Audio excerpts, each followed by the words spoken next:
Prise du débat. Resuming debate. L'honorable député de Saint-Hyacinthe-Bagotte. Merci, Madame la Présidente.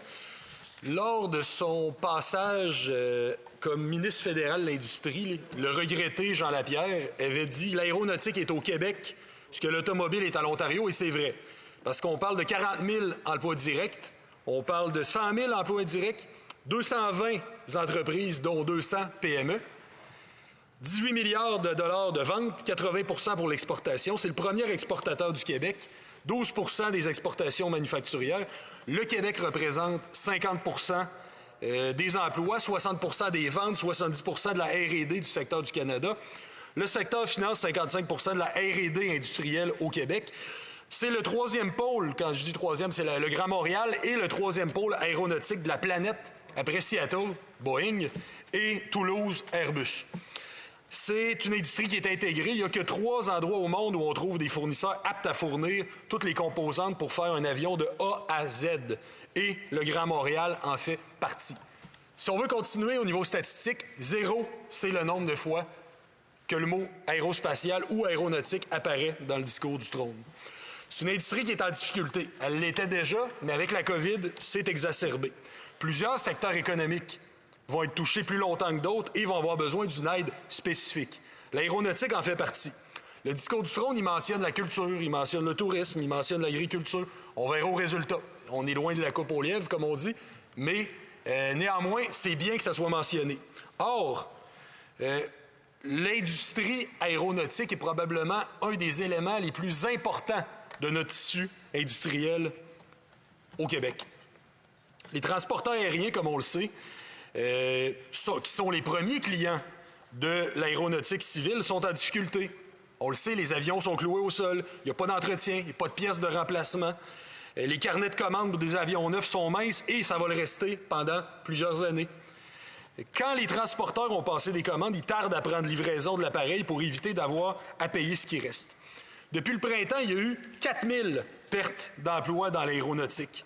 L'industrie s'est résignée à nouer des liens avec l'industrie de la construction pour y référer des travailleurs au risque de perdre de l'expertise et de la capacité à rebondir. Donc, ça veut dire aussi qu'il y a des PME qui risquent de mettre la clé sous la porte. On a prôné depuis des années, depuis toujours en fait, l'idée d'une politique en aérospatiale.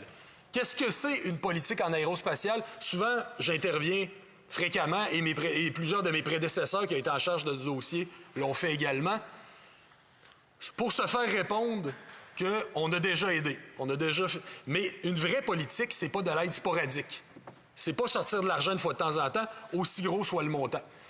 Donc, je me risque à expliquer ce qu'est une véritable politique de l'aérospatiale dans ce Parlement d'un pays qui, il faut le dire, est plutôt étranger au nationalisme économique. Il y a très, très peu de secteurs qui sont protégés et encadrés et qui sont l'objet d'une vraie stratégie. Celui de l'aérospatiale devrait l'être. Parce que de tous les pays qui ont une industrie aéronautique importante, le Canada est le seul à ne pas avoir de politique pour en soutenir le développement. C'est pourquoi le Bloc va d'ailleurs amener le sujet au comité de l'industrie pour dégager des défis et la vision nécessaire pour ensuite forcer la main au gouvernement. Une politique de l'aérospatiale, c'est tout d'abord une table où tous les acteurs sont assis. Donc, entreprises, donc travailleurs, gouvernement, pour faire connaître leur réalité et leurs besoins. D'ailleurs, Ottawa le fait pour l'automobile. C'est aussi des programmes spécifiques adaptés à la réalité du secteur. C'est aussi un soutien prévisible qui permet aux acteurs de prévoir et de s'engager dans des projets à plus longue haleine. Et c'est, bien entendu, une vision d'ensemble qui inclut tous les maillons de la chaîne. Donc, une politique d'achat militaire qui permet de renforcer toute la grappe, le partage des risques associés aux plus grands projets, une revue des programmes de soutien à la recherche et au développement pour qu'ils soient mieux adaptés, du crédit pour les acheteurs qui se procurent des aéronefs de chez nous. Maintenant, qu'est-ce qu'on veut? Je vais y aller avec quelques idées qu'on peut mettre de l'avant, qui pourront bien entendu être débattues, mais on aurait aimé avoir un début de réflexion dans ce discours du trône. Par exemple, au niveau du recyclage. Là, présentement, pour couper le coût de leur maintien en état de vol, Air Canada a retiré 80 avions à sa flotte. Ils vont être envoyés dans un cimetière d'avions dans un désert de l'Arizona. Or, on a une entreprise qui démantèle et recycle les avions à Mirabel, qui est la seule qui est certifiée en Amérique du Nord. Avec le retrait accéléré des aéronefs, il y a là une occasion si Ottawa décide de conditionner son aide aux transporteurs à des critères environnementaux, pour faire le lien avec la présentation fort à propos de ma collègue de Repentigny. Et ce sont des centaines de techniciens qui pourraient continuer à travailler dans le domaine plutôt que d'aller travailler ailleurs d'ici à ce que ça redécolle. Au niveau aussi des changements climatiques, la France a mis une condition à son plan de sauvetage de 7 milliards d'euros à Air France. On leur a dit que la préparation d'un plan de verdissement de sa flotte sera cette condition. Si Ottawa avait un programme semblable, ce serait des ventes assurées pour le A220 à Mirabel. Puis d'ailleurs, ce qui est l'avion le moins énergivore et le moins polluant de sa catégorie. Chez nous, le virage vert, il est payant. Au niveau aussi de l'entretien. Au niveau de l'entretien, parce qu'au fil des ans, les transporteurs aériens ont délocalisé l'essentiel de l'entretien lourd de leur avion. La fermeture des centres d'entretien d'Air Canada à la fin des années 2000 a représenté, c'est la saga d'Aveos dont on se souvient, a représenté 3 600 pertes d'emplois au Canada, dont 2 500 à Montréal. Au Québec, pardon. Aujourd'hui, ces mêmes transporteurs frappent à la porte du gouvernement pour obtenir un plan d'aide. On pourrait en profiter pour reconstruire notre tissu industriel. Bien sûr, il faut aussi des liquidités. On peut s'attendre à ce que les grands donneurs d'ordre ralentissent leurs activités pendant la crise, mais qu'ils arrivent quand même à passer au travers. Malheureusement, pour les 200 PME qui œuvrent dans le secteur, qui les fournissent en pièces et composantes, c'est beaucoup moins certain. Et un fournisseur de moins, c'est une pièce qui va manquer à l'avion. On risque donc de perdre cette capacité qui fait notre fierté et notre rayonnement, de bâtir un avion de A à Z. Comme je vous disais, il y a juste 3 endroits au monde qui ont cette capacité et le Grand Montréal en fait partie. Le secteur est très intégré, donc il y a juste une politique intégrée qui va permettre de répondre à ces particularités. Bien entendu, il faut également des prêts pour les acheteurs. Les compagnies d'aviation qui possèdent des A220 font voler à peu près juste ceux-là. Non seulement ils sont moins énergivores et donc plus économiques à faire voler, mais ils sont bien adaptés à la pandémie. Le A220, c'est le seul avion à pouvoir changer son air en vol. Donc, dans les autres avions, c'est de l'air recyclé. On s'entend qu'en temps de pandémie, c'est un atout assez inestimable. Les transporteurs n'ayant pas de liquidité, ils ne prennent pas livraison des avions qu'ils ont commandés pour éviter d'avoir à payer le solde. La cour à côté de l'usine de Mirabel est pleine. Il y a 16 avions stationnés qui sont prêts à être livrés parce que les acheteurs ne peuvent pas en prendre possession maintenant. Avec du crédit, il y a fort à parier qu'elle le ferait. Ça serait une solution. Maintenant, bien sûr, il faut se pencher sur le niveau militaire. Plusieurs entreprises de l'aéronautique fournissent à la fois les domaines civils et militaires, tant pour la construction que pour l'entretien. Logiquement, le secteur militaire, il est moins dépendant des cycles économiques que bien d'autres secteurs. Donc, il assure un revenu qui est plus stable, qui permet aux entreprises de passer au travers des crises.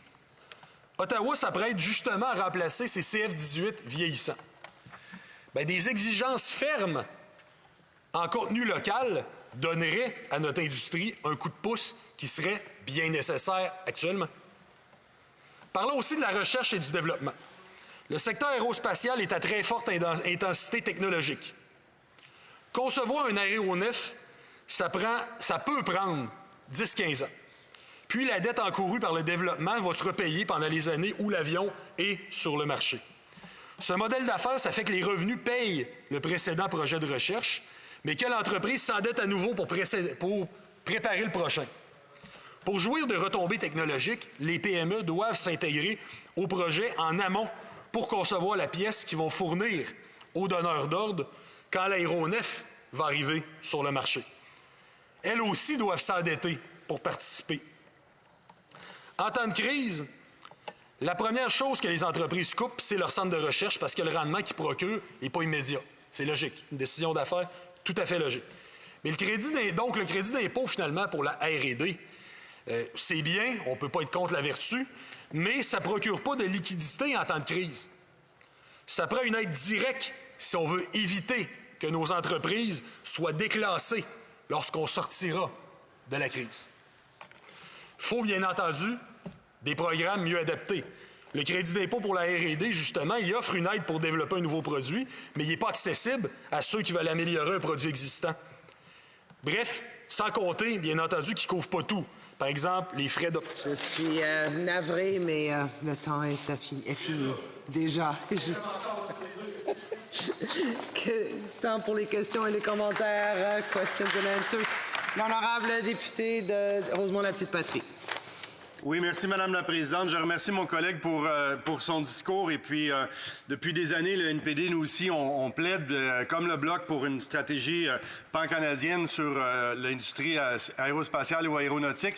Et il faut bien comprendre, Madame la Présidente, puis je pense que mon collègue s'en allait dans ce sens-là aussi, c'est que on est désavantagé ici par rapport à plusieurs autres pays, comme la France, les États-Unis ou le Brésil, où le gouvernement, par ses dépenses militaires, investit en fait massivement dans leur industrie aéronautique et aérospatiale, ce qui n'est pas le cas des compagnies canadiennes. Alors, toute la recherche et développement passe dans les dépenses militaires et ici, on n'a pas une concurrence qui est vraiment équitable et ça nous met sur un désavantage.